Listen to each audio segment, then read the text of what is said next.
비록 처음에는 내가 얼마나 잘했는지 나를 칭찬해줘라는 의도는 아니었다고 하더라도 내심 마음속엔 내가 무엇을 잘했는지 칭찬받고 싶어하는 마음이 있었을 수도 있었습니다. 자, 그러면서 저희는 서로가 서로에게 칭찬을 하나씩 주고받죠. 너 오늘 이거 참 잘하더라. 아유, 내가 무슨 전사님이 이거 잘하시던데요.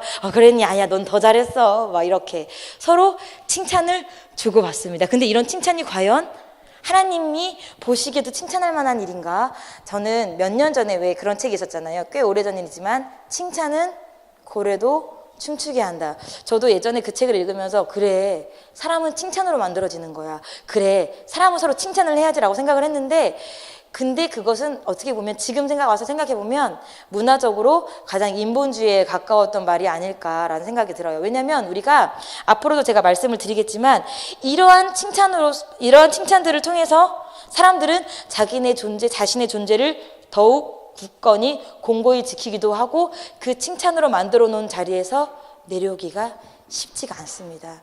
저만 해도 그런 것 같아요. 저만 해도 내가 교회에서 해온 사역, 내가 교회에서 했던 일, 내가 칭찬받았던 일, 그거에서 내려오는 게 쉽지가 않았습니다. 그래서 제가 부끄러운 고백이지만 2008년, 2007년에 제가 하던 찬양 사역을, 그러니까 찬양단 반주라든지 이런 것들을 저희 담임 목사님께서 더 이상 네가 하고 있는 것을 보고 있을 수가 없으니까 너는 당장 다 내려놓고 아무것도 하지 말라라는 되게 강력한 메시지를 받은 적이 있었어요. 그래서 그때 제가 하나님 앞에 납작 엎드려서 자복하고 회개를 했어야 되는데 그때 저는 성경에 나오는 고린도전서에 나오는 되게 지혜 없는 여자들처럼 두루 다니면서 한담을 하고 내 스스로를 합리화시키게 됐어요. 왜냐면 사람들이 반주 잘하더라, 어떻게 악보를 안 보고 피아노를 치니, 넌 참 달란트야, 이런 말들에 나도 모르게 내 스스로가 높아져서 나는 거기에서 절대로 내려오면 안 되는 사람인데 담임 목사님이 나를 꺾어 내리니까 그거에 대한 제 안에 있는 내면적인 그 감정들이 어떻게 감당이 안 되더라고요. 그래서 다니면서 제가 뭐라고 얘기를 하기 시작했냐면, 야, 찬양을 안 하니까 너무 좋더라. 찬양을 안 하니까 토요일 날 놀러 갈 수 있어. 야, 너도 힘들면 내려와.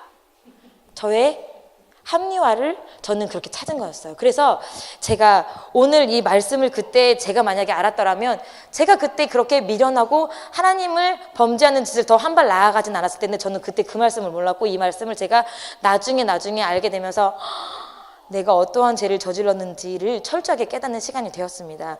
근데 이러한 일은 바울 사도도 마찬가지였던 것 같습니다. 그 시대에는 막 복음이 막 전파되던 시기였어요. 예수님이 돌아가시고 그 예수님을 직접 본 사람들이 남아있었기 때문에 이 예수님에 대한 복음이 전파되어지고 무분별하게 복음이 전파되어지자 사도들이 생기고 그 사도들을 통해서 집사들이 세워졌는데 이 사도들에 대한 자격을 바울은 갖추지 못해서 사도라는 자격은 어떻게 생기는 거냐면 당시에 예수님을 직접 보고 겪은 사람들만 사도가 될 수 있었어요. 근데 바울만 하더라도 예수님이 돌아가시고 난 뒤에 출생한 사람이기 때문에 예수님을 직접 본 적은 없고 다만 베드로라든지 남아있는 제자들을 통해서 전달받은 사람에 불과했습니다. 그런데 그런 바울을 통해 복음이 왕성하게 퍼져나가고 이방 나라까지 퍼져나가고 예수님이나 하실 법한 일들을 바울이 해나가자 바울을 시기하고 질투하는 사람들은 바울을 대적했습니다. 심지어 네가 전하는 복음이 복음이 아니야. 또는 너는 사도 자격이 원래는 없는 사람이었으니까 너는 복음을 전하지 마라는 그런 말로까지도 사람들이 바울 사도를 헐뜯었습니다. 이러한 일들은 지금 우리들의 교회에서도 일어납니다. 왜냐하면 내가 있어야 될 자리 저 사람이 있으니까, 내가 했던 일 저 사람이 하니까, 저건 나밖에 할 수 없는 일인데 저 사람이 하니까. 그래서 우리는 교회 내에서 나의 위치가 바뀌고 나의 사역지가 바뀌고 나의 사역 담당 배정이 바뀌면 씁쓸하고 약간은 허탈한 마음을 감추지 못합니다. 이런 일들은 종종 저희가 이제 많은 사람들에서 보기도 하는데 여러분들이 아실지 모르겠지만 저희 교계에 기독교에 전병웅 목사님이라고 계셨어요. 혹시 아시나요? 새벽 무릎, 낙타 무릎이라고 청년이여 기도하라고 청년 사역을 굉장히 열심히 하시는 목사님. 모르시는군요. 책도 되게 많이 저술을 하셨는데 그 목사님은 진짜 와, 진짜 이 세상에 이런 목사님이 있을 수 있을까? 저도 그 목사님 때문에 기도를 시작했고 진짜로 되게 위대한 능력들을 나타내주고 진짜 언변이 너무 좋아서 진짜 이 시대를 살아가는 바울이라고 불릴 정도로 복음에 매여 계셨고 정말로 말씀을 잘 전하셨어요. 근데 이 목사님이 청년 사역을 하다 보니까 청년들에 대한 영향력이 넓혀지고 그리고 그 청년들을 통해서 자신이 하고 있는 일이 점점 늘어나니까 목사님이 이제 다른 목사님들, 선배님들의 목사님들의 말씀을 듣지 않게 되셨고 본인이 하는 일이 맞다고 하시다가 결국은 3.1교회가 어떤 스캔들로 끝나죠? 전병훈 목사님의 성추문 스캔들로 교회가 문을 닫게 됩니다. 근데 많은 목사님들, 선배 목사님들이 야 전병훈 목사야 너 젊은 청년들한테 안마 받지 마. 너 젊은 청년들하고 스킨십 하지 마. 그게 나중에 너에게 독이 될 거야 라고 무수히 말을 했는데 전병훈 목사님은 자기는 청년들에게 영향력을 끼치는 사람이고 청년 사역의 전문가고 누구보다도 청년을 잘 파악한다고 사람들이 인정을 했기 때문에 저 사람들은 나와 청년들의 관계를 모르기 때문에 저런 얘기를 하는 거야 라는 말로 치부해버린 거예요. 그렇기 때문에 그 어떤 말도 들리지 않고 결국 점점 높은 자리를 가져가고 내가 갖고 있는 청년이라는 자리를 지키려다 보니까 성적 추문까지도 끝내는 일으키게 됩니다. 그래서 요즘엔 전병훈 목사님을 찾아볼 수가 없어요. 전병훈 목사님이 새롭게 개척을 하셨으나 그 교회 자체도 지금은 하나님의 역사가 그렇게 크게 일어나지 않고 있다고 합니다. 그런데 왜 이런 일들을 하는 걸까요, 우리는? 그것은 바로 사람 안에 있는 자랑하고 싶은 마음, 높아지려는 욕심 때문입니다. 근데 이것은 예수님께서도 40일 금식하고 난 뒤에 마귀에게 두 번째로 시험 받으실 만큼 굉장히 중요한 무기예요. 그렇기 때문에 여러분들도 생각해야 돼요. 내가 무엇을 칭찬받는지, 그리고 내가 무엇을 자랑하고 싶은지, 그리고 내가 내 스스로를 어떻게 평가하고 있는지. 남들이 나를 어떻게 바라보고 있는지가 중요하기도 하지만 내가 나를 어떻게 바라보고 있는지, 내가 나를 어떻게 보고 있는지를 바라보시는 시간이 되면 좋겠습니다. 사람들은 종종 가지고 있는 믿음의 분량보다 자기 자신을 더 크게 생각하기도 하고 가지고 있는 자기의 죄보다 그 죄를 조금 더 작게 생각하기도 합니다. 여러분들은 여러분 자신을 어떻게 바라보고 계십니까? 우리는 때로는 우리가 겸손한 말들 하는 아유 내가 한 게 아니에요. 아이고 아니에요. 아이고 아니에요 라고 말은 합니다. 그러나 그 자리에서 내려왔을 때 내가 그 일을 못하게 됐을 때 역력하게 행동으로 드러납니다. 그쵸? 내가 한 것이라고. 말로는 내가 한 게 아니에요. 주님이 영광 받으세요 라고 하지만 다음에 똑같은 자리에 내가 세워지지 않는다면 서운하고 허탈하고 심지어 그 사람을 찾아가서 왜 나는 안 써주세요? 라고 물어보기도 합니다. 그렇지만 쓰고 쓰지 않을 권리는 누구한테 있어요? 하나님께 있고 하나님께 권리를 부여받은 목사님께 있고 그 목사님께서 권리를 주신 각 팀장들과 리더들에게 있습니다. 그런데 그것을 인정하지 않고 물어본다는 것 자체가 나는 쓸만한데 왜 나는 써주지 않으세요? 라고 묻는 나의 마음에 나를 과대평가하고 있는 여러분들의 모습이 아닌지 한번 생각해 봤으면 좋겠습니다. 그러나 바울 사도는 이렇게 앞부분에 너희가 자랑하지 말라라고 말을 하지만 뒤이어서 또 자랑하라는 말을 합니다. 우리가 함께 읽어보고 싶은 말씀이 있는데요. 13절을 한번 읽어봤으면 좋겠습니다. 준비 시작. 그러나 우리는 분량밖에 자랑을 하지 아니하고 오직 하나님이 우리에게 분량으로 나눠주신 그 분량의 한계를 따라 하노니 곧 너희에게까지 이른 것이라. 16절도 한번 읽어볼게요. 이는 남의 한계 안에 예비한 것으로 자랑하지 아니하고 너희 지경을 넘어 복음을 전하려 함이라. 자, 바울은 어떤 자랑을 했습니까? 복음을 자랑했습니다. 바울 사도가 고린도전서를 쓴 이 고린도까지 오게 된 것, 고린도라는 동네까지 오게 된 것은 왜 왔냐면 순전히 복음을 전하다 보니 복음에 밀려서 고린도까지 오게 된 거예요. 다른 사람들처럼 누구를 만나러 장사를 하러 내가 너희들에게 영향력을 끼치러 내가 너네를 보려고 한 게 아니라 정말 순수하게 복음을 전하다 보니 고린도까지 온 거예요. 그래서 13절에 말하죠. 내가 복음을 전하다 보니 내 분량을 따르다 보니 너희에게까지 이르렀다. 자, 여러분들 복음을 자랑하십시오. 여러분들이 갖고 계신 복음을 자랑하십시오. 여러분들 마음속에 심겨진 비밀을 자랑하십시오. 그게 바로 우리가 자랑할 수 있는 유일한 자랑거리입니다. 또 바울의 자랑은 어떤 자랑입니까? 17절을 한번 읽어보도록 하겠습니다. 시작. 자랑하는 자는 주 안에서 자랑할지니라. 바울의 자랑은 주 안에서 하는 자랑이었습니다. 주 안에서 하는 자랑이 뭘까요, 여러분? 주 안에서 하는 자랑. 주 안에서 하는 자랑이라는 것은 제가 말씀을 고린도 전후서를 다 살펴본 결과 주 안에서 하는 자랑이라는 것은 여러분들에게 맡겨주신 사역의 열매, 여러분들이 맡겨주신 사역에 하나님이 사용하시고 하나님이 이루셨던 그 열매를 자랑하는 말씀입니다.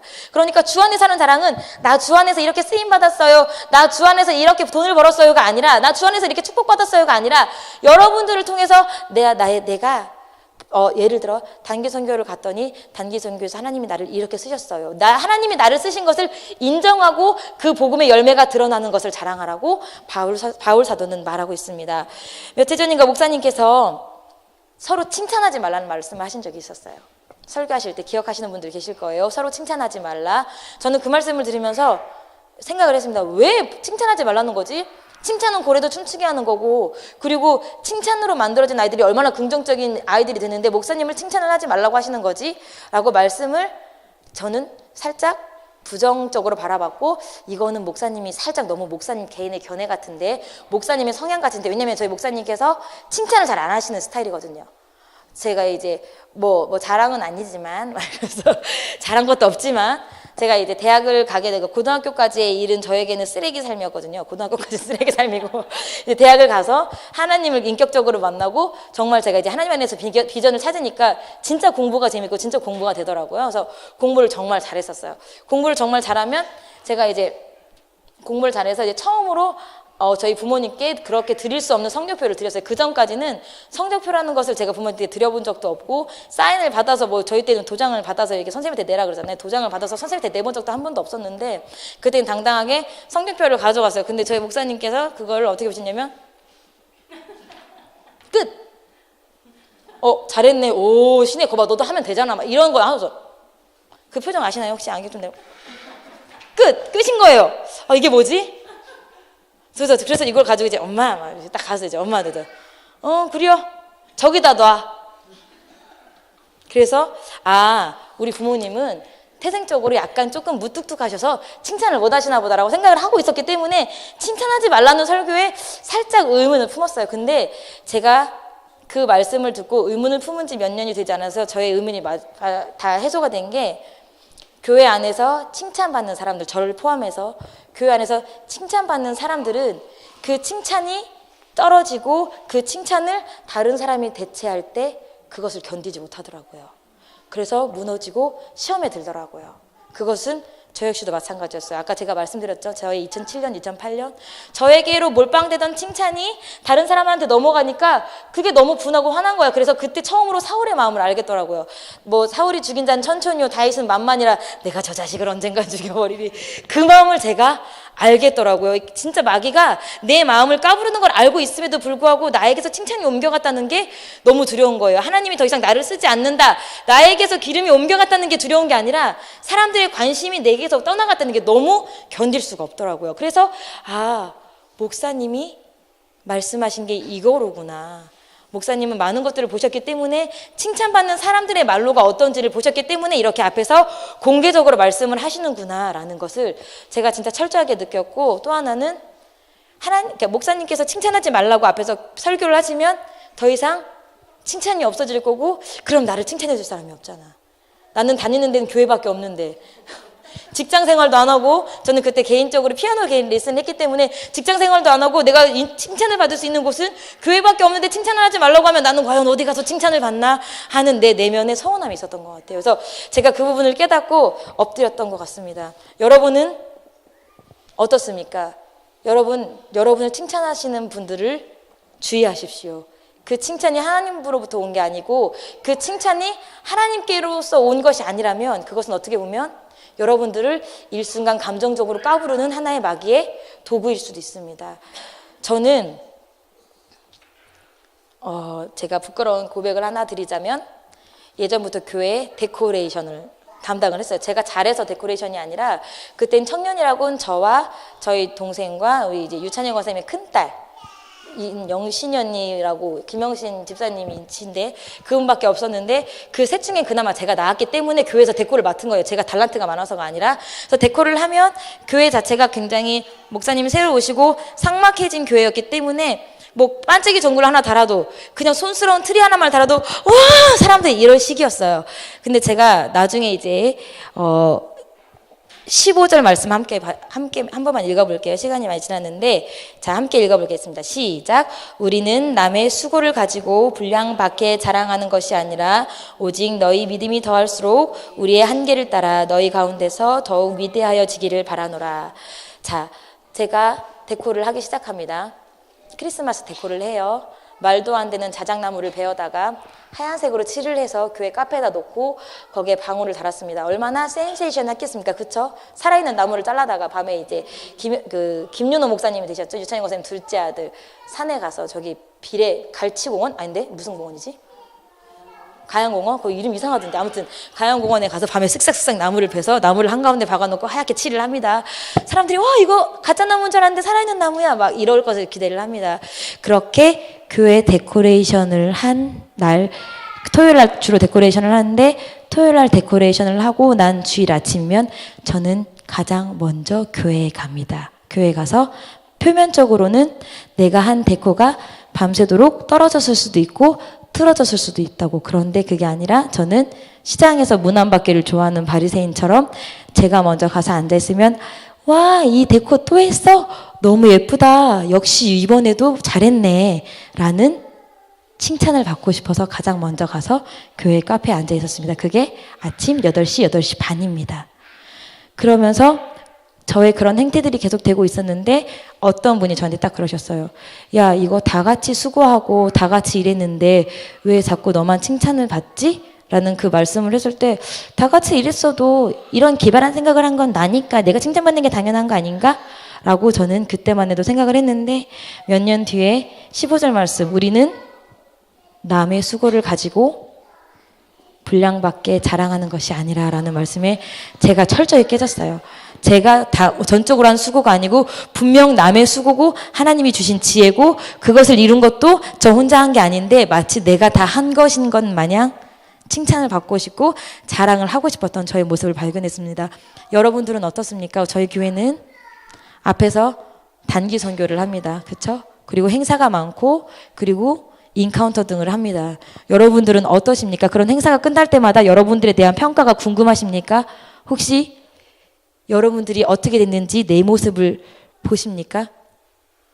그것이 정말 내가 하나님 앞에 범죄한 것을 찾아서 철저하게 회개하고 다음엔 이러지 말아야지 하는 깨끗한 마음이라면 전혀 상관없지만 그렇지 않고 내가 내 스스로를 12절 말씀처럼 내가 나를 칭찬하기 위해서 내가 나를 비교하기 위해서 시작된 행동이라면 반드시 그쯤에서 멈추셔야 될 것입니다. 그리고 여러분들을 칭찬하는 사람을 경계하십시오. 그리고 여러분들도 남을 칭찬할 때 우리가 말씀에서 읽었듯이 주 안에서 칭찬할 수 있는 여러분들이 그런 분별력 있는 여러분들이 되셨으면 좋겠습니다.